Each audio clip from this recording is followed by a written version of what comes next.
சரி, நம்ம வேத பகுதிக்கு நேராக நம்ம போகலாம். நம்ம போன மாதம் முழுமையாய் திருமணமும் குடும்பத்தை குறித்து நம்ம பேசிக் கொண்டிருக்கிறோம். இன்னும் முடியலையான்னு நீங்கள் நினைக்காதீங்க, முடியவே முடியாது.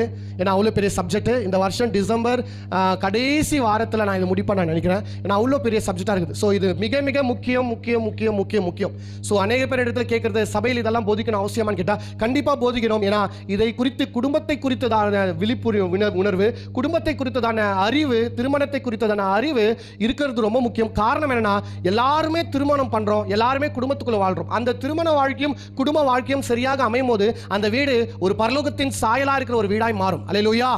எல்லா குடும்பங்களும் செழித்து ஓங்கி வளர்ந்து சந்தோஷமாய் வாழணும் என்று தான் கர்த்தர் விரும்புகிறார். ஆனா கர்த்தருடைய பிரமாணத்தின் பிரகாரம் குடும்பம் இயங்காததுனால, கர்த்தருடைய பிரின்சிபல் பிரகாரம் குடும்பம் இருக்காததுனால அந்த குடும்பம் சீர்கெட்டு போகுது, ஒழுக்கம் இல்லாமல் போகுது, அந்த அமைப்பு சரியா இல்லாதனால தான் அது நாசமாகுது. பாருங்க, சொல்லுவாங்க பொதுவா சிஸ்டம் சரியில்லைன்ற வார்த்தை கேள்விப்பட்டிருக்கீங்களா?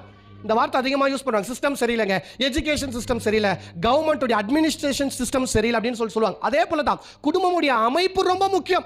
இந்த அமைப்பு எந்த குடும்பம் சரியா இருக்கும் என்றால் அந்த குடும்பம் அழகாய் இயங்கும், அற்புதமாக இயங்கும், ஆசீர்வாதமாக இருக்கும் என்று நம்ம பார்க்குறோம். சரி, வேகமாக போகலாம். நான் ரொம்ப சீக்கிரமாக இந்த நாளில் முடிச்சிடறேன். ஏன்னா இது ரொம்ப நாள் பேசுகிறபடியால் இன்னைக்கு நம்மளுக்கு ராபோஜன் இருக்கிறபடியால் நான் கரெக்டாக ஒரு 10 நிமிஷத்துக்கு முன்னாடி முடிச்சுட்டு நம்ம ராபோஜன பகுதிக்கு நேராக நம்ம போகலாம். இந்த நாளில் நான் என்ன பேச போறேன் என்றால், சரி, முதலாவது திருமணத்தை குறித்து நம்ம பேசும்போது திருமணம் என்றால் என்னன்னு நம்ம பார்த்தோம், ஏன் திருமணம் பண்ணணும்ன்றது நம்ம பார்த்தோம்.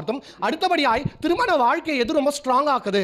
ஒரு மனிதனும் ஒரு ஆணும் ஒரு பெண்ணும் அநேக நாட்கள் கல்யாணம் பண்ணி தம்பதியாராய் கணவன் மனைவியாய் நீண்ட நாட்கள் 30 வருஷம் 40 வருஷம் 50 வருஷம் 60 வருஷம் ஒன்னா வாழ்றாங்களே, அந்த வாழ்வு எப்படி அவங்க ஒன்னா வாழும்படியாய் எது அவங்களை ஊக்குவித்தது என்றால் 3 காரியத்தை சொன்னேன். ஒன்று அன்பு, லவ்.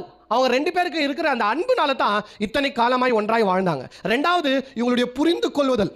ரொம்ப அம்மா அப்பாவை சரியா புரிஞ்சுக்கினாங்க, அப்பா அம்மாவை சரியா புரிந்துக்கிறாங்க. கணவன் மனைவியை தெளிவாய் புரிந்து கொண்டு, மனைவி கணவனை தெளிவாய் புரிந்து கொண்டு வாழும்போது இவங்க நீடோடி வாழ முடியும். கடைசியா காம்ப்ரமைஸ்ன்னு சொன்னேன், விட்டு கொடுத்து வாழ்கிற அந்த வாழ்க்கை. ஏன்னா திருமண வாழ்க்கையே த லைஃப் ஆஃப் சாக்ரிஃபைஸ். அது அர்ப்பணிப்பின் வாழ்க்கை, தியாகத்தின் வாழ்க்கை. அந்த திருமண வாழ்க்கையில சுயநலம் இருக்கும் என்றால், அந்த திருமண வாழ்க்கையில நான் தான் பெரியவன் அப்படின்ற அந்த செல்ஃப் இருந்தா குடும்ப வாழ்க்கை கெட்டு போயிடும். திருமண வாழ்க்கை அது என்னன்னா உடைந்து போயிடும் பார்க்கிறோம். ஆனா குடும்பத்தில் விட்டு கொடுத்து வாழும்போது, கணவன் மனைவிக்கு அந்த காம்ப்ரமைஸ் இருக்கும்போது, அந்த விட்டு கொடுக்கிற வாழ்கிற அந்த தன்மை இருக்கும்போது அந்த குடும்ப வாழ்க்கை செழிக்கும் என்று பார்க்கிறோம். சரி, இது இவ்வளவு நேரம் உங்களுக்கு திருமண வாழ்க்கை குறித்ததான ஒரு ஐடியாவை நான் கொடுத்துட்டேன். ஆனா இப்போ ஆரம்பத்துல நான் வரப்போறேன். ஒரு வாலிப வயசா இருக்கிற ஒரு பையன் திருமணத்துக்காக ஆயத்தமாகும் போது அந்த மனிதன் அந்த ஆண் எப்படி ஆயத்தமாகணும், ஒரு பெண் வாலிபனா இருக்கும்போது அந்த பெண் எப்படி வாலிப பிரயாசத்திலிருந்து ஒரு திருமணத்துக்கு ஆயத்தமாகணும், அல்லது ஒரு ஆண் ஒரு பெண்ணை எப்படி தேர்ந்தெடுப்பது, ஒரு பெண் ஒரு ஆணை எப்படி தேர்ந்தெடுப்பது, இதெல்லாம் நம்ம என்ன பண்ணலாம் பார்க்கலாம். லோன்லினஸ், அதான் பேச்சுலர்லேருந்து ஒரு வாலிப வயதுலேருந்து ஒரு திருமணத்துக்கு நேராய் போகும்போது அந்த மனிதனுக்கு என்னெல்லாம் தேவைப்படும். திருமண வாழ்க்கைக்கு முன்னாடி how you should be prepared for the marriage. கல்யாணத்துக்கு முன்னாடி அவன் எப்படி ஆயத்தமாகணுன்ற சில காரியத்தை நம்ம என்ன பண்ணலாம், இன்னைக்கும் அடுத்த வாரங்களும் நம்ம என்ன பண்ணலாம், தொடர்ந்து பார்க்கலாம். நான் பேசுறது உங்களுக்கு புரியுதுங்களாங்க? நான் சொல்றேன், இது உங்களுக்கு பிரோஜனம் இல்லைன்னு மாத்திரம் நினைக்காதீங்க. கல்யாணம் ஆயிடுச்சு, இப்போ நான் எப்படி செலக்ட் பண்ண முடியும்னாலாம் நீங்கள் நினைக்காதுங்க. இது கண்டிப்பாக ஏதோ ஒரு ரீதியில் உங்களுக்கு பிரயோஜனமாக இருக்கும். திருமணம் ஆகாதுங்க, ரொம்ப ஷார்ப்பாக கவனிங்க. வாழ்க்கையில் இந்த திருமணம் என்ற ஒரு பகுதி ரொம்ப முக்கியமானது. கல்யாணம் ஆகாத வாலிப பிள்ளைகளால் தயவு செய்து கவனிங்க. உங்களுக்கு வாய்க்கிற, உங்களுக்கு கிடைக்கிற, ஒருவேளை பெண்ணுக்கு ஆணா இருக்கலாம், ஆணுக்கு பெண் இருக்கலாம், நீங்கள் சரியான நபரை மாத்திரம் உங்கள் வாழ்க்கையில் தீர்மானிச்சிட்டிங்கன்னு வச்சுக்கோங்களேன். கரெக்டான கணவன், பெண்கள் கரெக்டான ஒரு கணவனை நீங்கள் கைப்பிடிச்சிட்டிங்கன்னு வச்சுக்கோங்க, ஒரு கணவன் சரியான ஒரு மனைவியை கண்டுபிடிச்சிட்டிங்கன்னு வச்சுக்கோங்களேன், அதை விட ஒரு மிகப்பெரிய வெற்றி வாழ்க்கையிலே இல்லை. அதை விட ஒரு பெரிய சக்ஸஸ் இல்லை. உங்கள் வாழ்க்கை ரொம்ப சூப்பராக இருக்கும். சந்தோஷமாக, சமாதானமாக, நிம்மதியாக, ஆரோக்கியமாக, நீடோடி நன்றாய் வாழ்வீங்க. அப்போது திருமண வாழ்க்கைன்றது ரொம்ப முக்கியம். ஒருவேளை நமக்கு நல்ல அப்பா அம்மா அமையலாம் பரவாயில்ல. காரணம் என்னன்னு கேட்டால், அப்பா அம்மாவை நம்ம செலக்ட் பண்ணுறதில்ல. ஆமாவா, இந்த அப்பா இந்த அம்மா வேணும்னு தேடி கண்டுபிடிச்சா நம்ம பிறக்கிறோம் இல்லை. அது நமக்கு அது அமையிறது. அது கடவுளே தருது. அப்பா அம்மாவும் எல்லாருக்குமே கடவுளே தருது. கூட பிறந்தவர்கள் நம்ம செலக்ட் பண்ணுறதில்ல. இந்த மாதிரி ஆட்கள் தான் என் கூட பிறக்கணும் நம்ம செலக்ட் பண்ணுறோமா? இல்லை, அதுவும் கடவுளே தருது. ஆனால் திருமணன்றது அப்படி அல்ல. திருமணத்தை நீங்கள் முடிவு பண்ணலாம், நீங்கள் தேர்ந்தெடுக்கலாம். நான் ரொம்ப ஆழமாக நம்புறது என்னன்னா, எனக்கு ஏற்ற மனைவியின் கர்த்தர் ஒருத்தர் வைக்கல. எனக்காக தான் கர்த்தர் கீதாவை இந்த பூமிக்கு அனுப்புனாருன்னு சொல்லிட்டு நான் சொல்ல மாட்டேன். நான் தேர்ந்தெடுத்தது கீதாவை. புரியுதா? எத்தனை சில பேர் சொல்றாங்க ஆதாமுக்கு ஏவாள் படிச்சாங்கன்னா, ஏவாள் தாங்க இருந்தா, வேற யாரும் இல்லை. அப்போ ஏற்ற துணைன்றது நான் அமைச்சுக் கொள்வது, நான் கர்த்தருடைய கைடன்ஸ் பிரகாரம் தெரிஞ்சு கொண்டு என் வாழ்க்கையை அமைத்துக் கொள்றேன். பார்த்தீங்க, அதுதான் ரொம்ப முக்கியம். ஸோ இப்போ பிரச்சனை என்னன்னு கேட்டா, திருமணம் ஆகாதவங்களுக்கு ஒரு பெரிய கேள்வி வருது. பொதுவா என்னன்னு கேட்டா, திருமண வாழ்க்கைக்கு முன்னாடி எது ரொம்ப முக்கியம்? இன்னைக்கு அநேக பேர் வாலிப வயசானவன திருமணம் வயசாயிச்சு அதனால திருமணம் பண்றோம், கால் கட்டு போடணும், இவன் உருப்படாம இருக்கிறான், இவனுக்கு ஒரு கல்யாணம் பண்ணணும் அப்படின்ற அநேக காரியங்கள் சொல்றாங்க. ஆனா நான் இன்னைக்கு பேச போறது என்னன்னா, ஒரு ஆண் திருமணம் ஆகிறதுக்கு முன்னாடி, அல்லது இப்படி சொல்லாம, ஒரு ஆணுக்கு மனைவி வர்றதுக்கு முன்னாடி சில காரியங்கள் அவனுக்கு இருக்கணும். அவனுக்கு அந்த காரியம் இருந்தா தான் அவனுக்கு மனைவி தேவை. புரியுதுங்களா நான் பேசுற காரியம்? ஒரு ஆணுக்கு மனைவி வர்றதுக்கு முன்னாடி அல்லது கல்யாணம் பண்றதுக்கு முன்னாடி இன்னைக்கு சொல்ல போற ஒரு 6 காரியம் அவனுக்கு இருந்தால் அவன் கல்யாணம் பண்ணலாம். ஒன்று. ரெண்டாவது நான் சொல்றேன் பாருங்க, ஒரு பெண்ணு நீங்க ஒருத்தர் கல்யாணம் ஆகல, ஆனா இவரை கல்யாணம் பண்ணிக்கலாம்னு சொல்லிட்டு உங்க வீட்டில் தீர்மானம் பண்ணிக்கிறாங்க, ஒரு பையனை பார்த்துக்கிறாங்கன்னு வச்சுக்கோங்களேன். ஒரு கல்யாணம் பண்ணிக்க போற ஒரு பெண்ணு கல்யாணம் பண்ணிக்க போற பையன் கிட்ட இந்த 6 காரியம் இருக்குதான்னு பார்க்கணும்.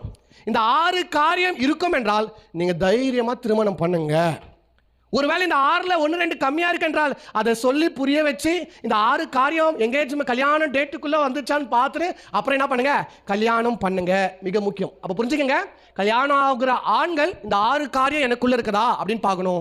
கல்யாணம் பண்ணிக்க போற பெண்கள், கல்யாணம் நீங்க பண்ண போற உங்களுடைய லைஃப் பார்ட்னரா இருக்கிற உங்களுடைய கல்யாணம் பண்ணிக்க போற அந்த ஆண் கிட்ட இந்த 6 காரியம் இருக்குதான்னு சொல்லிட்டு என்ன பண்ணுவீங்க பார்க்கணும். சரி, வேதத்துல இருந்து அதை நம்ம பார்க்கலாம்.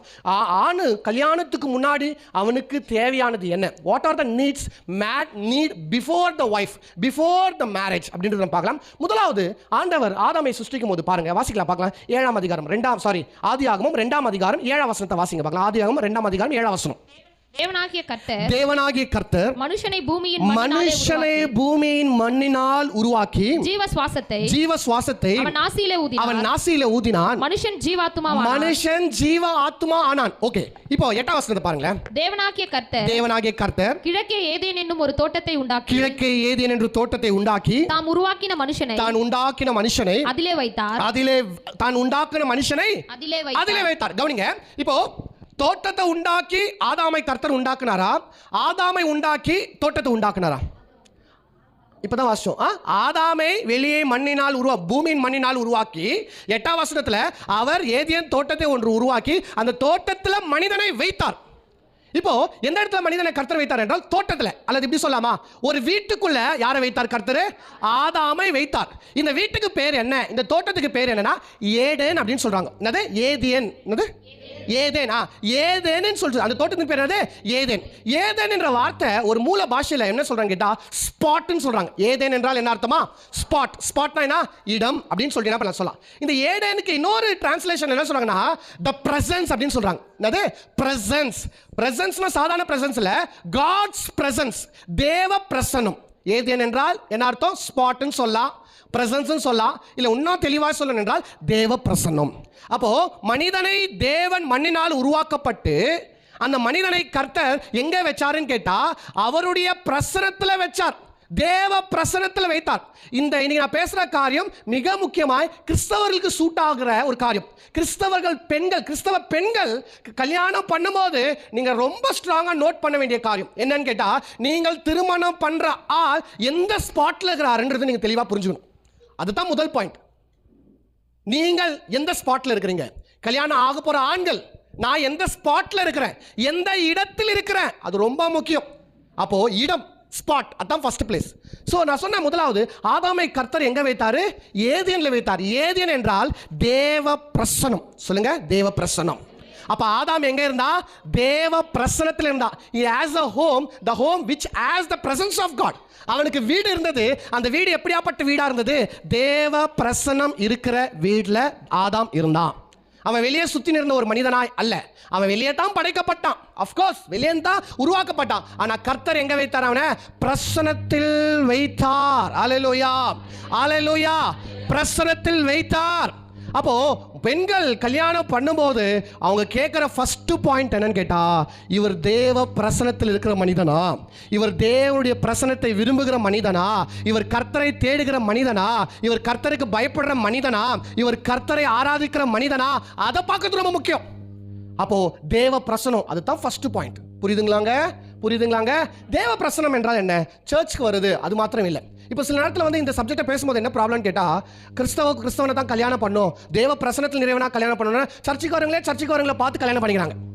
ஏன் ஐயா சொன்னாரு தேவ பிரசனத்தில் இருக்கிற கல்யாணம் அப்படின்ற ஒரு ஐடியா உங்களுக்குள்ள வந்தது. அதெல்லாம் மேட்டர். நான் அதை சொல்ல வரல. சர்ச்சுக்கு வருது தேவ பிரசனம் அல்ல. தேவ பிரசனம் என்றால் என்னுடைய காரியம் என்னன்னு கேட்டா, என்னை பொறுத்த வரைக்கும் என்ன அர்த்தமாய் நான் நினைக்கிறேன்னு கேட்டா, தேவ பிரசனம் என்றால் அந்த மனிதனுக்கும் கடவுளுக்கும் இருக்கிற அந்த உறவு இருக்குது பாத்தீங்களா. உறவு பிரசன்ஸ்னா என்ன? இப்போ நான் இங்க இருக்கிறேன், என் பிரசன்ஸ் இங்க இருக்குது. என் பிரசன்ஸ் இருக்கிறதால என்ன நீங்க டைரக்டா பாக்குறீங்க, என்னுடைய குரலை டைரக்டா கேட்கறீங்க. அப்ப இந்த ரிலேஷன்ஷிப், இந்த கனெக்ஷன் இருக்குது பாத்தீங்களா, அதுதான் முக்கியம். அப்போ எந்த ஒரு ஆண் சர்ச்சுக்கு போறதுனால அவன் நல்லவன் நம்ம சொல்ல முடியாது. சர்ச்சுக்கு போறதுனால அவனுக்கு எந்த கெட்ட பழக்கமும் இல்ல, அவன் ஒரு யோக்கியமானவன் சொல்லிட்டு நம்ம என்ன பண்ண முடியாது, தீர்மானிக்க முடியாது. அப்ப என்ன ரொம்ப முக்கியம் கேட்டா, அவன் தேவ பிரசனத்தினால் நிறைந்தப்பட்ட ஒரு மனிதனா இருக்கிறானான்றது நம்ம பார்க்கணும். அல்லேலூயா, அல்லேலூயா. கடவுளோடு உறவில் இருக்கிற ஒரு மனிதனான்னு பார்க்கணும். கர்த்தரை அதிகமா நேசிக்கிற மனிதனான்னு பார்க்க வேண்டும் பாருங்க.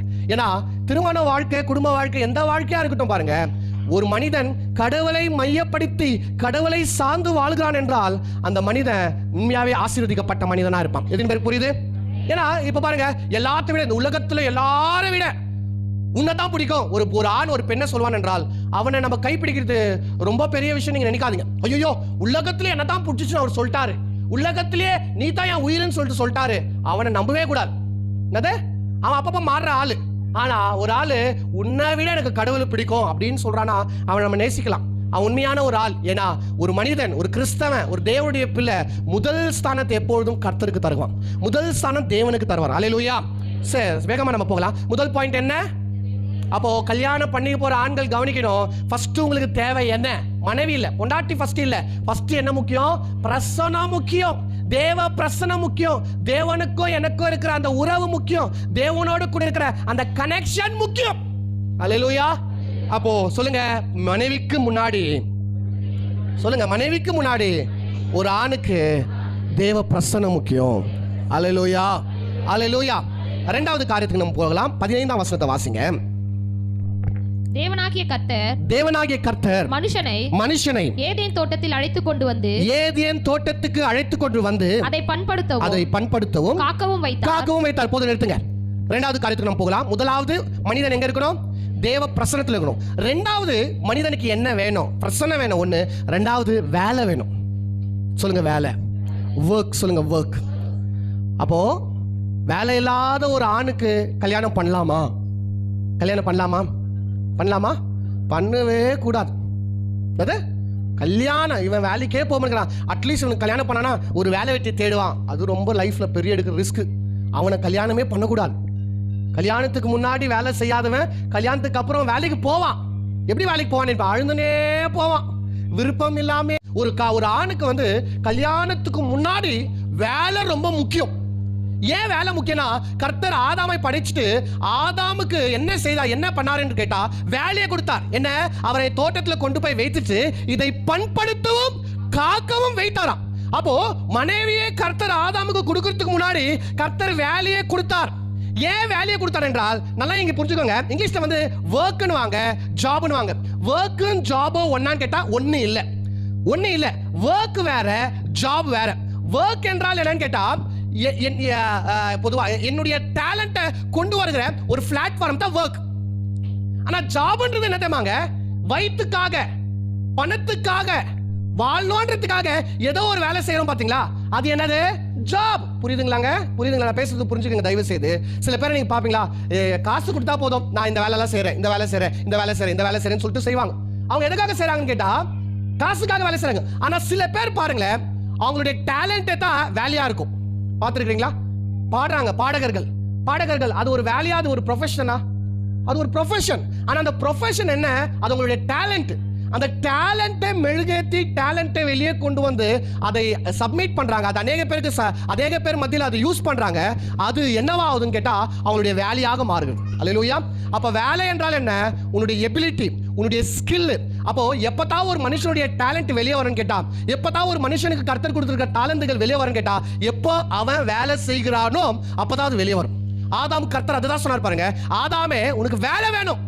அதனால தான் கர்த்தர் வந்து ஆதாமுக்கு என்ன கொடுத்தார் என்றால் வேலை கொடுத்தார். அப்போ ஒவ்வொரு கணவர்களும் கல்யாணத்துக்கு முன்னாடி ஒரு நிரந்தரமான ஒரு சரியான வேலை இருப்பது ரொம்ப ரொம்ப ரொம்ப ரொம்ப முக்கியம். வேலை இல்லாதவர்களை தயவு செய்து கல்யாணம் பண்ணக்கூடாது. அவனுக்கு கல்யாணமே தேவையில்லைன்னு சொல்ல வரல. அவன் ஃபர்ஸ்ட் ஒரு நல்ல வேலையை பார்க்கணும். நல்ல வேலையை பார்த்து நல்ல செட்டில் ஆன பிறகு ஒரு திருமணம் பண்றது ரொம்ப நல்லதுதான். செட்டில் ஆகலனால பரவாயில்ல, ஒரு நல்ல வேலையில் இருப்பது ரொம்ப ரொம்ப ரொம்ப ரொம்ப முக்கியம் என்று நாம் பார்க்கிறோம். அல்லேலூயா. அப்ப என்ன முக்கியம்? ரெண்டாவது வேலை முக்கியம். சொல்லுங்க, வேலை. கல்யாணத்துக்கு முன்னாடி தேவ பிரசன்னம் முக்கியம். அதனால தான் வாலிப பிள்ளைங்க ஒரு 18 வயசு ஆன பிறகு ஆன உடனே கல்யாணத்தை குறித்ததான கனவும் தரிசனமும் ஜபமும் இருக்கணும். அதுதான் ஆயத்தம், ப்ரிப்பரேஷன். அதுதான் ப்ரிப்பரேஷன்.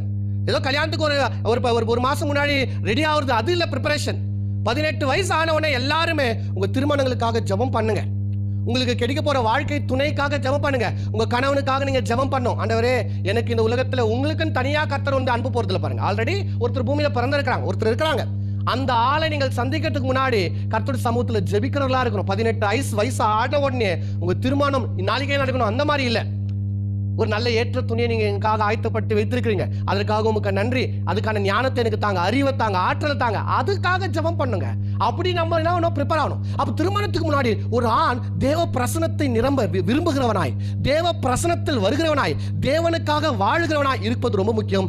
ரெண்டாவது வேலையோடு இருப்பது ரொம்ப முக்கியம். நான் வேலை செய்யறேன், எனக்கு சம்பாத்தியம் வருது, அந்த சம்பாத்தியத்தினால நான் என் மனைவியை காப்பாற்ற முடியும், நான் என் பிள்ளையை காப்பாற்ற முடியும், நான் எங்க அப்பா அம்மாவை காப்பாற்ற முடியும். I have an ability. அந்த வேலைன்றது என்னங்க? எபிலிட்டி. சொல்லுங்க, எபிலிட்டி. திராணி. நீங்கள் நாளைக்கு ஏதாச்சும் ஒன்று கேட்கும் போது என்கிட்ட இல்லை, எனக்கு தெரியாது, நான் வாங்கி தர முடியாதுன்றதா அல்ல. மனைவி கேட்கும் போது வாங்கி தர போது அது என்ன? It's ability. அந்த எபிலிட்டி எதுல கிடைக்குது தெரியுமாங்க? வேலையில தான் கிடைக்குது. ஸோ அதனால தயவு செய்து வேலை உடையவர்களாக இருங்க. நல்லா பாருங்க ப்ரொஃபைல், என்ன வேலை செய்யறார், அது ரொம்ப முக்கியம். மூணாவது காரியம், அதே வசனத்தை வாசிக்கும் போது அவர் தோட்டத்தில் வைத்து பண்படுத்தவும் காக்கவும் வைத்தாராம். ஆதாமுக்கு கொடுத்த கர்த்தர் மிகப்பெரிய வேலை என்னன்னு கேட்டா பண்படுத்துறது. சொல்லுங்க, பண்படுத்துதல். பண்படுத்துதல்னா என்னன்னு கேட்டா இங்கிலீஷ்ல வந்து இது கல்டிவேஷன் சொல்றாங்க. என்ன சொல்றாங்க? கல்டிவேஷன். ஏதாச்சும் ஐடியா இருக்கு உங்களுக்கு? சாதாரண ஒரு பூமி இருக்குன்னு வச்சுக்கோங்களேன். அந்த விவசாயம் அந்த இடத்துல அந்த பூமியில பண்ணுவேல. ஸோ அந்த விவசாயம் அந்த பூமியில பண்றதுக்கு முன்னாடி என்ன பண்ணுவாங்கன்னு கேட்டா, ஒரு டிராக்டர்ல வந்து ஏறு ஓட்டுவாங்க. ஒரு டிராக்டர்ல வந்து அந்த மண்ணை என்ன பண்ணுவாங்கன்னா கல்டிவேட் பண்ணுவாங்க. அடியில் இருக்கிற மண்ணெல்லாம் மேலே வர வச்சு அப்படியே அந்த அதான் உங்களுக்கு தெரியல, புரியுதுல? அந்த ஏறு ஓட்டுறது. இந்த ஏறு ஓட்டுறதுனால என்ன நடக்குது? ஏறு ஓட்டுறதுனால என்ன லாபம்னு கேட்டா அதுதான் பண்படுத்துதல். பண்படுத்தாம விதைகள் விதைக்கும் போது அந்த இடத்துல செடி வருமா? அந்த இடத்துல விதைகள் வளருமா? கனி தரமான்னு கேட்டா கனி தரவே தராது. அப்போ எந்த ஒரு விவசாயியும் அவன் விதைக்கிறதுக்கு முன்னாடி, எந்த ஒரு விவசாயியும் அவன் விதைகளை விதைக்கிறதுக்கு முன்னாடி அந்த விதைக்கப்படுற இடத்தை பண்படுத்துறவனா இருக்கிறான். நல்லா புரிந்து கொள்ளுங்க. நான் வந்து ஆண் உயர்ந்தவன் பெண் தாழ்ந்தவன் அதை பத்தி பேசல, கர்த்தருடைய ஆக்சுவலான கிரியேஷனை பத்தி பேசிக் கொண்டிருக்கிறேன். மனிதனுக்கு, ஒரு ஆணுக்கு கர்த்தர் எப்படியாப்பட்ட தாளந்துகளை கொடுத்துக்கிறான் என்றால் பண்படுத்துகிற திறமையை கொடுத்திருக்கிறான். மனிதனால ஆனால பண்படுத்த முடியும், அவனால முடியாத காரியம் ஒண்ணுமே இல்லை. ஏன் கர்த்தர் ஆதாமுக்கு சொன்னார், ஆதாமே இதை நீ பண்படுத்து. அதை பண்படுத்தினா, சீர்படுத்தினா, சரிப்படுத்தினா அதுல இருந்து கனி வரும், அதுல இருந்து ஆசீர்வாதம் வரும், அதுல இருந்து பலன் வரும். அப்ப பலன் வேணும் என்றால், ஆசீர்வாதம் வேண்டும் என்றால் பண்படுத்த கத்துக்கொள்ள வேண்டும், கல்டிவேட் பண்ண கத்துக்கொள்ள வேண்டும். இது ரொம்ப முக்கியமான ஒரு காரியம். என்ன கேட்டா இது பெண்களுக்கு ரொம்ப முக்கியமான காரியம். ஏன்னா ஆண்களுக்கு பொதுவாகவே மனதுல ஒரு கற்பனை, அவங்க வாழ்க்கை குறித்ததான ஒரு கற்பனை இருக்கும். பொதுவான கற்பனை பாருங்க. பொதுவா ஆண்களுக்கு வந்து திருமணத்தை குறித்ததான ஒரே ஒரு தரிசனம், ஒரே ஒரு கனவு என்ன? அழகான பொண்டாட்டி கிடைக்கணும். அழகு அப்படின்றதுல அந்த பிம்பத்தில் என்ன பண்ணுவாங்கன்னா போய் ஆண்கள் மாட்டிப்பாங்க. அவங்க கனவுல ஒரு பெண் இருக்கும், அவங்களுடைய கனவு உலகத்தில், அதான் ட்ரீம் கேர்ள் அப்படின்னு சொல்லுவாங்க பார்த்தீங்களா? ட்ரீம் பாய் கூட இருக்கிறாங்க. அதுபோல ட்ரீம் கேர்ள்னு ஒன்று ஆண்களுடைய மனசில் கல்யாணத்துக்கு முன்னாடி இருக்கும். இந்த மாதிரி பொண்ணு வேணும், அந்த மாதிரி பொண்ணு வேணும். சமீபத்தில் ஒரு பிரதருக்கு வந்து கல்யாணமே ஆகலை, வயசு ஆகிட்டு இருக்கு, கொஞ்சம் வயசுனா அதான் ஒரு 30 ஆகிட்டு இருப்பாங்க. ஏன் இவ்வளோ கல்யாணம் பண்ணலன்னா, இல்லை பொண்ணு அமையல. அவங்க சொல்கிறாங்க கிட்டத்தட்ட 100 பொண்ணு மேலே பார்த்தாச்சு. எத்தனை பொண்ணு பார்த்தாச்சு? அவங்க குத்துமதிப்பாக சொன்னாங்களா இல்லை கரெக்டாக சொல்கிறாங்களான்னு தெரில. 100 பொண்ணுக்கு மேலே பார்த்தாச்சு. எந்த பொண்ணு கிட்ட போனாலும் ஒரு நொட்டை சொல்கிறான், மூக்கு சப்பியாகுது, வாய் கோணியாகுது, பல்லு பெருசாகுது, கண்ணு சின்னதாகுது, ஒரு மாதிரி பார்க்குது, ஒரு மாதிரி நிற்குது, ஏதாச்சும் ஒரு குறை என்ன பண்ணுறான் சொல்லலாம். அப்போ என்னன்னு கேட்டால், ஏன் அவருக்கு எதுவுமே சூட் ஆகலைன்னா, அவருடைய மனசில், அவருடைய கனவுல, அவருடைய தரிசனத்தில் யாரோ இப்படி இருக்கணும், அப்படி இருக்கணும், இப்படி இருக்கணும், கண் இப்படி இருக்கணும், மூக்கு இப்படி இருக்கணும், வாய் இப்படி இருக்கணும், தலை இப்படி இருக்கணும், முடி இப்படி இருக்கணும்ன்ற ஒரு கனவுக்குள்ள, ஒரு தரிசனத்துக்குள்ள, ஒரு ஒரு ட்ரீமுக்குள்ள அவர் என்ன பண்ணுறார், போயிட்டார். இப்போ என்னன்னு கேட்டால் பிரச்சனை, அந்த எதிர்பார்ப்பு இங்கே பார்க்கும்போது கிடைக்கவே இல்லை. என் கனவு வேற மாதிரி இருக்குது, ஆனால் இங்கே வந்து நிற்கிற பொண்ணு வேற மாதிரி இருக்குதுன்றதுனால ரிஜெக்ட் பண்ணிட்டு போயிடும். ஆனால் நல்லா புரிந்து கொள்ளுங்க, ஆணுக்குள்ள எப்படியாப்பட்ட ஒரு கெப்பாசிட்டி இருக்குதுன்னா, கல்டிவேட் பண்ணுற ஒரு கெப்பாசிட்டி இருக்குது. உங்ககிட்ட ஏதாச்சும் ஒரு பொருளை கொடுத்தா அதை நீங்கள் சீராக்க முடியும், சரியாக்க முடியும், அழகாக்க முடியும். ஒரு காட்டை கொடுத்தா ஒரு விவசாயம் என்ன பண்ணான்னு கேட்டா, அதை உலர்ந்து அதை அழகா பண்ணி அதை ஏறு ஓட்டி அதை விதைச்சு அதை பயிர் வச்சு அதை அழகாக்கிடும். பார்த்துருக்கீங்களா? நீங்கள் காடுக்கும் விவசாயிக்கும் வித்தியாசத்தை பாருங்க. இந்த விவசாயி விதைக்கிற விதைகள் எல்லாம் ஸ்ட்ரெயிட்டாக இருக்கும். நீங்கள் வயலுங்களுக்கெல்லாம் போங்களே, ஸ்ட்ரெயிட்டாக நடுவார், க்ளீனாக இருக்கும், அழகாக இருக்கும். அதில் இருக்கிற கிளைகளெல்லாம் பிழுங்குவாங்க, அதுக்கு தேவையான மருந்தை போடுவாங்க, அதுக்கு தேவையான தண்ணியை ஊற்றுவாங்க, அழகாக வளைய வைப்பாங்க. உங்கள் வீட்டில் வளர்கிற ரோஸே விடுறதில்ல. அந்த வாங்கும் போது ஒரே ஒரு ரோஸ் இருந்துச்சு பார்த்தீங்களா, அதோடு அது செத்து போயிடுச்சு. அதே ஒரு விவசாயிகளை குத்து பாருங்களேன், அதை அழகாக பெருசாக்கி நல்லா பஞ்சா ரோஸை வர வைக்க. காரணம் என்ன? பண்படுத்தி கொண்டே இருக்கிறான். நீங்கள் என்ன பண்ணுறீங்க? டீயை ஊற்றி விடுறது, முட்டையோட ஊற்றுறது, அவ்வளோ தான் உங்கள் லெவலே, வேறு ஒன்றுமே பண்ணுறதில்ல. ஆனால் அவன் என்ன பண்ணுறான்? கொஞ்சம் பண்படுத்துகிறான், கொஞ்சம் தண்ணி வேறு வரைக்கும் போதான்னு செக் பண்ணுறான். அப்போ அந்த பண்படுத்துகிற கெப்பாசிட்டி யாருக்குள்ள இருக்குன்னு கேட்டால் ஆணுக்குள்ள இருக்குது. அப்போ ஆண் எப்படின்னா, கர்த்தர் வந்து மனுஷனுக்குள்ள விருப்பமான பொண்ணை அவர் தரமாட்டார். அவர் யாரை தருவார்? பொண்ணை தருவார், ரா மெட்டீரியலை தருவார். அப்போ ரா மெட்டீரியலை பெற்றுக்கொண்டு இருக்கிற ஒரு ஆண் என்ன பண்ணனா, இப்போ இந்த கனவுல எப்படி இவன் தரிசனத்தில் அந்த பெண் இருந்துச்சோ அது போல இந்த பெண்ணை மாற்றலாமா? கண்டிப்பாக மாற்ற முடியும். ஏன்னா இவன் எப்படியா பட்டுவேன், ஒரு காடை குத்தாலே அதை தோட்டமாக மாற்றுவேன். பாலடைஞ்ச பங்களாவை குத்தா அதை அழகாக பட்டி டிங்கரிங் எல்லாம் பார்த்து ஒரு பேலஸாக மாற்றுவேன். நான் நம்புகிற ஒரு நல்ல கணவனிடத்தில் எவ்வளோ மோசமான மனைவியை கொடுத்தாலும் அவன் சீராக்கி சரியாக்கி அழகாக்கி சூப்பராக பண்ணிடுவான். சும்மா குறை சொல்கிறதே இல்லை. கனவுல வந்து ரொம்ப ஸ்லிம்மான பொண்ணு ஆசைப்பட்டோம், ஆனால் கல்யாணம் பண்ணதோ XXL ஆன பொண்ணு. XXL திட்டுன்னு கூடாது, குண்டி தடிச்சு கடா மாடு எரும மாடு பன்னி இதெல்லாம் பேசக்கூடாது. இப்போ என்ன கனவுல என்னக்குது? ஸ்லிம். வெளியே என்னக்குது? ஃபேட். ஒன்றும் இல்லை, காலையில் 5 மணிக்கு அலாரம் வச்சு run run run run jogging walking treadmill வாங்கி கொடுங்க, நடவேங்க. அந்த கொழுப்பு சம்பந்தமான சாப்பாடெல்லாம் கட் பண்ணுங்க. எப்போ வரைக்கும் நீங்கள் கல்டிவேட் பண்ணினே இருக்கணும்னு கேட்டால், கனவோ இங்கேயும் ரியாலிட்டியோ இமேஜினேஷனும் ஒன்றா இருக்கும். எவ்வளோ வெயிட்? 50 50 80 80 50 80 80 கம்மியாகும் ஓடலாம், நடக்கலாம், ஓடலாம். எப்போ முடிக்கணும்னு கேட்டால், அந்த கனவுல வந்த 50 இங்கே வர வரைக்கும் ட்ரிம் பண்ணிருக்கலாம். ஏன்னா பெண்கள் அப்படியாப்பட்ட ஒரு ஃப்ளெக்சிபிலிட்டியான ஒரு ஆட்கள். அவங்க எப்படினாலும் வளையிறவங்க, எப்படினாலும் அவங்கள வளைஞ்சு கொள்வாங்க, எப்படினாலும் அவங்க மாற்றிக்கொள்கிற ஒரு கெப்பாசிட்டி. அவங்க அன்பாக சொல்லும் போது, கோமா இல்லை, அன்பா பொறுமையாக சொல்லும் போது, அவங்க உங்களுக்கு கணவனுக்காக மனைவி எதனா செய்வாங்க. என்ன பண்ணுவாங்க? எதனா செய்வாங்க. நான் சொல்கிற விதம் இருக்குது. அப்போது உங்கள் மனைவியோடைய லுக்கு சரியில்லையா? பிரச்சனையே இல்லை, நல்ல பியூட்டி பார்லர் இருக்குது, நீங்கள் விரும்புகிற மாதிரி போய் ரெடி பண்ணுங்கள். எப்போ பார்த்தாலும் தின்னுக்காதுங்க. பல்லு பெருசாகுதா? ஒன்றும் பிரச்சனை இல்லை, டென்டல் ஹாஸ்பிட்டல் இருக்குது, கொஞ்சம் காசை செலவு பண்ணுங்க. அவங்க போடுற காஸ்டியூம் சரியில்லையா? நீங்களே எம்பிசியில் செட்டுன்னு போங்க, இந்த மாதிரி துணியை போடுமான்னு வாங்கி காசை கொடுத்து வாங்கி கொடுங்க, போடுவாங்க அவங்க. அதை விட்டுட்டு சும்மா திட்டினே இருந்தா என்னாவாது? கல்டிவேட் ஆகாது, எந்த செடியும் வளராது. ஒரு புல்லு சொல்லுவாங்க பார்த்தீங்க, ஒரு புல்லு பூச்சிக்கிறோம் இல்லைங்க, அந்த மாதிரி ஒரு புல்லு பூச்சியும் வராது. ஏன்? கல்டிவேட் பண்ணாமல் தர மேலே வெறிய விதைங்களை போட்டுருந்தா, இந்த மாதிரி டைல்ஸ் மேலே விதைய போட்டால் கல்டிவேட் பண்ணி போடணும். அல்லேலூயா. அப்போ ஆண் பெண்ணை மாத்திரமில்லை, எல்லா விஷயத்தையும் அவன் கல்டிவேட் பண்ணுகிற ஒரு மனிதனாக இருக்கிறான். அப்போது ஒரு கல்டிவேஷன் கெப்பாசிட்டி எனக்குள்ள இருக்கும். ஒரு குடும்பத்தை கொடுத்தா, ஐயோ என்னால் நடத்தவே முடியாது, இதெல்லாம் எனக்கு செட் ஆகாதுன்னு ட்ராப் பண்ணிட்டு போகிற லெவலில் இருக்கிறானா? இல்லை, அதை சீர்படுத்தி சரிப்படுத்தி அழகுபடுத்தி. நான் சொல்கிறேன், குடும்பத்துடைய மிகப்பெரிய ரெஸ்பான்சிபிலிட்டி உங்களுடைய கரத்தில் தான் இருக்குது. யார் கரத்தில்? ஆணுடைய கரத்தில் தான் இருக்குது. இதை சரியாக செய்யாதனால தான் இன்னைக்கு அநேக குடும்ப பொறுப்புகளெல்லாம் யார் எடுத்துக்கிறாங்கன்னா, பெண்கள் எடுத்துட்டாங்க. அவர் எல்லாம் சரியாக நடத்த மாட்டேங்கிறாரு, அதனால் நான் எடுத்து. ஆனால் பாருங்கள், எல்லா பொறுப்பும் பெண்களுக்கு போயிடுச்சு. இன்னைக்கு ஆண்களுக்கு ஒரு பொறுப்பும் இல்லை. ஒரு குடும்பத்தை நீங்கள் எடுத்துக்கொள்ளுங்களேன். குடும்பத்தில் வந்து சாதாரணமாக ஹெல்த் மினிஸ்டர் யாருன்னு நினைக்கிறீங்க? மனைவி தானே. ஃபினான்ஸ் மினிஸ்டர் யார்? மனைவி. ஆமாம் தானே. டிஃபென்ஸ் மினிஸ்டர் யார்? மனைவி. சரி, வேறு யார்? ப்ராவிஷன் மினிஸ்டர் யார்? தண்ணி எடுக்கிறது யார்? சாப்பாடு செய்கிறது யார்? துணி காசுக்கிறது யார்? எல்லாம். அப்போ என்னத்தான் வேலை? இவரது ரிமோட் கையில் வச்சுன்னு நோண்டுக்கிற வேலை.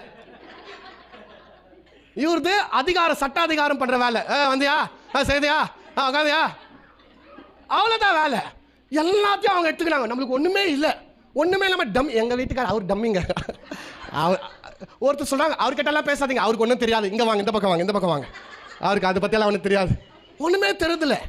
ரேஷன் கடை தெரியுதில்ல, கரண்ட் பில் கட்டுற கடை தெரியுதில்ல, ஒரு கறி வாங்கி தெரியுதில்ல, திட்டு பயங்கரமாக வாங்க. அப்போ நான் வாங்கினது திட்டு வாங்கிறது. ஆனால் நம்ம வீட்டில் அப்படி இல்லவே இல்லைங்க, எல்லாம் நம்ம தான் செய்கிறதாகுது. சில வீடுகள் அப்படி தான் பாருங்கள், ஒன்றுமே தெரியுதில்ல பாருங்கள், ஒன்றுமே தெரியுதில்ல. அதுதான் ஒருத்தர் சொல்கிறாங்க, காய்கள்லாம் வாங்கிட்டு வந்து ஃப்ரிட்ஜில் அடுக்க சொன்னாங்களாம். இவங்க போயிட்டு உருளைக்கிழங்கு சப்போட்டாவும் ஒன்றா வச்சுக்கிறாரா வீட்டுக்கார். ஏன்னா எது உருளைக்கிழங்குன்னு தெரியலையா, எது சப்போட்டான்னு தெரியலையா. பால் டெக்ஷா எடுத்து ஃப்ரிட்ஜில் இருக்கிற பால் டெக்ஷா எடுத்து அடுப்பில் வை பால் டீ பண்ணலான்னு பண்ணால் இவர் மாவு டெக்ஷா வச்சுக்கணும் வந்து. ஏன்னா பால் வேலை மாவு வேலை அவ்வளோதான், மற்றபடி வேறு ஒன்றுமே தெரில. மாவில் எங்கெங்க டீ போட முடியும்? ஸோ இதுதான், இப்படி தான் நடக்குது பாருங்க. ஆனால் அப்படி அல்ல. ஒரு கணவன் எப்படியாப்பட்டவனா இருக்கணும்னா, he must be a cultivator. அவன் பண்படுத்துவனா இருக்கணும். இதுதான் பெரிய பிரச்சனை. ஒரு கல்யாணம் ஆகிற பெண் என்ன பண்ணா, ஆசைனாலும் விருப்பத்தினாலும் கனவுனாலும் எதற்காக ஒரு கல்யாணம் பண்ணீங்கன்னு வச்சுக்கோங்களேன், இந்த காரியம் தெரியலன்னு வச்சுக்கோங்களேன், நீங்கள் ப்ரூம் ஆக முடியாது. நான் இப்போ சொல்கிற காரியத்தை நீங்கள் பல முறை கேட்டுப்பீங்க. என்னடா, பொண்ணு படிச்சுட்டு இருக்கோம், ஃபர்ஸ்ட் பியூசியோ செகண்ட் பியூசியோ, கல்யாணம் நிச்சயம் ஆகும்போது இந்த பொண்ணு கேட்கும், கல்யாணம் ஆக போகிற பையன் கிட்ட, எங்க எனக்கு மேலே படிக்கணும்னு ஆசையாக இருக்குதுங்கன்னா, ஒன்றும் பிரச்சனை இல்லை, நீ எவ்வளோனா படி அப்படின்னு சொல்லிட்டு கல்யாணம் பண்ணிப்பான். கல்யாணம் ஆன உடனே இந்த சர்டிஃபிகேட்டெல்லாம் கிழிச்சு குப்பையில் தான் போடணும். ஏன்னா இந்த டாபிக் அடுத்தது வரவே வராது. ஒருவேளை மனைவி டாபிக் கேட்டால் கூட பார்க்கலாம் இரு படிக்கவே வைக்க மாட்டாங்க. நான் அதனால தான் சொல்கிறேன், கல்டிவேட் பண்ண தெரியாத கணவன் கையை பிடிக்காதுங்க. கடைசி வரைக்கும் உங்களை அடுப்புலன்ற பாருங்க, கிச்சன்லேயே விட்டுருவார். வாழ்க்கை ஃபுல்லாக சட்டி பிடிக்கிற துணி மாதிரியே தான் இருக்கணும். எப்போவுமே நைட்டிலேயே வாழ விட்டுருவார் உன்னை. ஆமாங்க, அப்படிதான் ஆகிடும். கிச்சனு வீடு பிள்ளைங்கள, கிச்சனு வீடு பிள்ளைங்க, கிச்சனு வீடு பிள்ளைங்க, இப்படியே வாழ்க்கை முடிஞ்சிச்சு. அப்புறம் பார்த்தா வெள்ளை முடி வந்துச்சு, அப்புறம் பார்த்தா பசங்களுக்கு கல்யாணம் ஆச்சு. என்னடா பண்ண வாழ்க்கையில்? சில பெண்கள் எவ்வளோ கனவுகளை தொலைச்சிட்டாங்க தெரியுமாங்க. பெண்கள் படிக்க முடியல, படிக்க வைக்கிற ஒரு கணவன் இருக்கிறானா? இல்லை. அந்த மாதிரி ஊக்குவிக்கிறேன், நல்லா படி, இன்னும் அதிகமாக படிக்க விருப்பப்படியா, இன்னும் படி, நான் உனக்கு சப்போர்ட் பண்ணுறேன். வேற உங்கள் ஆசை என்ன, நீ என்ன படிக்கணும்னு விருப்பப்படுற, நீ என்ன செய்யணும்னு விருப்பப்படுற, நான் உனக்கு சப்போர்ட் பண்ணுறேன், நீ பண்ணு, நான் உதவி பண்ணுறேன். அதுதான் கல்டிவேட் பண்ணு. நீ பண்ணாத, நான் தான் சம்பாதிக்கிறேனே, என்னத்துக்கு நீ சும்மா ஒரு சின்ன பிஸ்னஸ் பண்ணலாம், அதெல்லாம் ஒன்றும் வேண்டாம். நீ சம்பாதிச்சு நான் சாப்பிடணுன்னு அவசியம் ஒன்றும் இல்லை. இப்படி பேசுகிற ஆண்கள் இருக்கிறாங்களா? கண்டிப்பாக இருக்கிறாங்க. கல்டிவேட் பண்ண தெரில. மனைவிக்கு புத்தி இல்லைன்னு நினைக்கிறீங்களா? மனைவிக்கு அறிவு இல்லைன்னு நினைக்கிறீங்களாங்க? மனைவி அவங்களால ஒன்றுத்துக்குமே லாக் இல்லைன்னு நினைக்கிறீங்களாங்க? இல்லை. அநேக கணவனுக்கு மனைவி குறித்து தானே ஒரு தப்பான என்னன்னா, அதுனா பந்து, அதுக்கு என்ன தெரியும், அதுக்கு ஒன்றும் தெரியாது. அது எவ்வளோ ஒரு கேவலமான விஷயம். ஒரு கணவன் மனைவி, அது பட்டிக்காடு, அதுக்கு ஒன்றும் தெரியாது பிரதர், அது ஒரு பட்டிக்காடு. மனைவி முன்னாடி மனைவியை பற்றி கணவன் வேற ஒரு மூணாவது நபர் கிட்ட ஏன் கேட்ட சொல்கிறார், அது பட்டிக்காடு பிரதர், அது ஒன்றுக்கும் தெரியாது. அது எவ்வளோ ஒரு தவறான ஒரு காரியம். அப்போ மனைவிகள் குறித்து கணவனுக்கு என்ன, சில கணவனுக்கு என்ன, நான் தான் வெளியே போகணும், நான் தான் சம்பாதிக்கணும், நான் தான் சுற்றணும், நான் தான் வரணும். நீ உன் வேலை என்ன? உன் வேலை வீட்டில் இருந்து பிள்ளைங்களை வளர்த்துன்னு சாப்பாடு சேர்ந்து ஆக்கி போட்டுன்னு அப்படி இரு, அவ்வளோதான் உன் வேலை அப்படின்னு நினைக்கிற கணவர்கள் இருக்காங்க. அஃப்கோர்ஸ் அது நல்ல வேலைன்னு சொல்ல முடியாது, நல்லா இல்லாத வேலைன்னு சொல்ல முடியாது. அது அற்புதமான வேலை. Parenting is a wonderful job. பிள்ளைகளை வளர்க்குறது ரொம்ப அற்புதமானது. சமையல் செய்கிற வேலை ரொம்ப அற்புதம். ஆனால் ஒரு பெண்ணை கட்டாயப்படுத்தி ஃபோர்ஸ் பண்ணி அந்த திணித்து அவ டேலண்ட் வெளியே வராதபடி, திறமையை வெளியே வராதபடி அடுக்குமுறை பண்ணுறது ரொம்ப தவறான ஒரு காரியம். எத்தனை பேருக்கு புரியுது? அப்போது ஒரு மனுஷன் எப்படியாப்பட்டவனாக இருக்கணும்? கல்டிவேட் பண்ணுறவனாக இருக்கணும். என்ன கல்டிவேட் பண்ணுறவனாக இருக்கணும்? ஒரு பெண்ணை ஊக்குவிக்கிறவனாக இருக்கணும், ஒரு பெண்ணை என்கரேஜ் பண்ணுறவனாக இருக்கணும், ஒரு பெண்ணை தூக்குறவனாக இருக்கணும், ஒரு பெண்ணை கற்றுத்தருகிறவனாக இருக்கணும். காரணம் என்ன? ஆணுக்குள்ளே எப்படியாப்பட்ட சுபாவம் இருக்குது? கல்டிவேட் பண்ணுகிற சுபாவமாக இருக்கிறது. அப்போ ஆண் முதலாவது நம்ம பார்க்கணும், ஃபோக்கஸ் என்னென்னா, முதலாவது அவன் தேவ பிரசனத்தில் இருக்கிறானா அப்படின்னு பார்க்கணும். கர்த்தரை தேடுகிறானா, கர்த்தரை நம்புகிறானா, கர்த்தருக்கு பயப்படுற ஒரு ஆணா இருப்பானா, தைரியமா அவனை நீங்கள் கல்யாணம் பண்ணுங்க. ஏன்னா கர்த்தருக்கு பயப்படுகிறவன் இந்த பூமியில் யோக்கியமாக வாழும். கர்த்தருக்கு பயப்படுகிற இந்த பூமியில் சரியாய் வாழ்வான். தன் மனைவியை பிள்ளையை காப்பாற்றுவான். ரெண்டாவது காரியம், வேலை இருக்குதா? ரொம்ப முக்கியங்க. அவர் வேலை செய்யலனாலும் பரவாயில்லைங்க, நான் பார்த்துக்கிறேங்க, நான் படிச்சுக்கிறேன். தப்பு. இன்னைக்கு எத்தனை பேர் பாருங்க, நீங்கள் போய் ஒரு 5:30 மணிக்கு பங்கார்பேட்டிலேருந்து வருவீங்கன்னா தெரியும், 100கணக்கான பெண்கள், 1000கணக்கான பெண்கள் கார்மெண்ட்ஸ் வேலை செய்கிறாங்க. அதில் ஒரு சந்தோஷம் என்னன்னா, கணவனும் வேலை செய்கிறாங்க, மனைவி வேலை செய்கிறாங்கன்னா ரொம்ப சந்தோஷம். கணவன் பெங்களூர் போயிட்டு வர வேலைக்கு, மனைவி பங்காரப்பேட் போயிட்டு வராங்க, கணவனும் மனைவி சேர்ந்து சம்பாதிக்கிறாங்க, பொருளாதாரத்தில் உயர்றாங்க, நல்லா அவங்க விரும்புறதெல்லாம் வாங்கி போடுறாங்க, அது ரொம்ப சந்தோஷம், அதில் எந்த மாற்றுக்கட்டு. ஆனால் சில வேலை வெட்டி இல்லாத கணவர்கள் இருக்கிறாங்க. வேலைக்கு போகிறதில்ல, வெட்டிக்கு போகிறதில்ல, அவன் பாட்டில் சுற்றி நிற்கிறான். ஏரிக்கு மீன் பிடிக்க போகிறது, எங்கே ஃபங்க்ஷன் ஆகுதோ அங்கே சுற்றி நிற்கிறது, இந்த மாதிரி சுற்றி நிற்கிறான் கணவன். மனைவி கார்மெண்ட்ஸ்க்கு வேலைக்கு போகிறாங்க. ஏன்? இவர் தான் குடும்பத்தை காப்பாற்ற மாட்டேங்கிறாரு, நானா போய் சம்பாரிச்சு குடும்பத்தை காப்பாற்றுறேன்ற. அது ரொம்ப தவறான ஒரு காரியம், அது ரொம்ப வேதனையான ஒரு காரியம். அதை கர்த்தர் அந்த சிஸ்டமை வைக்கல. ஒரு குடும்பத்தில் கணவன் உழைக்க வேண்டும், கணவன் வேலை செய்ய வேண்டும், அந்த நோக்கத்தை கர்த்தர் டிசைன் பண்ணிக்கிறாரு. அடுத்தபடியாக அவன் கல்டிவேட் பண்றவனா இருக்கணும். அவன் கிட்ட எது கொடுத்தாலும், ஒரு குடிசை வீடு கொடுத்தாலும் கணவன் என்ன பண்ணாத, சீர்படுத்தி சரிப்படுத்தி அழகுபடுத்திக் கொள்ளும். You must be grow grow grow grow. இருக்கிற சொத்தை, அப்பா சொத்தை வச்சு எல்லாம் அழிச்சு நாசனப்படுத்துறது அல்ல, அவன் கிட்ட இருக்கிறத இன்னும் அதிகமாக டெவலப் பண்ணும். ஒரு மனைவி வந்தா அந்த மனைவியை சீர்படுத்தி சரிப்படுத்தி அழகுபடுத்தியே கிறிஸ்துவ அதை பண்றார். எபேசியர் 5:25-26 நீங்க வாசி பாருங்க. கிறிஸ்துவானவன் திருவசனம் என்கிற தண்ணீர்னாலே தன்னுடைய மனவாட்டி ஆகிய சபையை என்ன பண்றாரா? கழுவுகிறார், சீர்படுத்துகிறார், அழகா வைக்கிறார். அதுதான் இயேசு போறார். அதைத்தான் இந்த இடத்துல ஆண்டவர் சொல்றாரு ஆதாமை பார்த்து, நீ பண்படுத்து. நான் கொடுக்கும்போது எல்லாமே வளைஞ்சது மாதிரி கொடுக்க மாட்டேன், நான் பிளெயினா தருவேன், கிரவுண்டை தரேன். அந்த கிரவுண்டை நீ பண்படுத்தி தண்ணியை ஊற்றி விதையை விதைச்சு காவல் காத்து அதுல இருந்து ஒரு ஆசீர்வாதம் வருது பாத்தீங்களா? அதுதான் நீ பட்ட கஷ்டத்துக்கு உன்னுடைய பாடுக்கான அவுட்புட். அப்ப எல்லா கணவனும் கல்டிவேட் பண்றவனா இருக்கணும். ஸோ இந்த 3 காரியத்தை இன்னைக்கு பார்த்தோம். அடுத்த வாரம் 3 காரியம் பார்க்கலாம், டைம் ஆயிடுச்சு. ஸோ கர்த்தர் ஆசீர்வதிப்பார். முதலாவது, ஒரு ஆண் எங்க இருக்கணும்? திருமணத்துக்கு முன்னாடி அந்த ஆண் எங்க இருக்கணும்? திருமணத்துக்கு முன்னாடி அவனுக்கு என்ன வேணும்? வேலை வேணும். திருமணத்துக்கு முன்னாடி அவன் எப்படியா பட்டவனா இருக்கணும்? கல்டிவேட் பண்படுத்துவனா இருக்கணும். தொடர்ந்து பேசலாம். கர்த்தர் உங்களை ஆசீர்வதிப்பார். ஆமென்.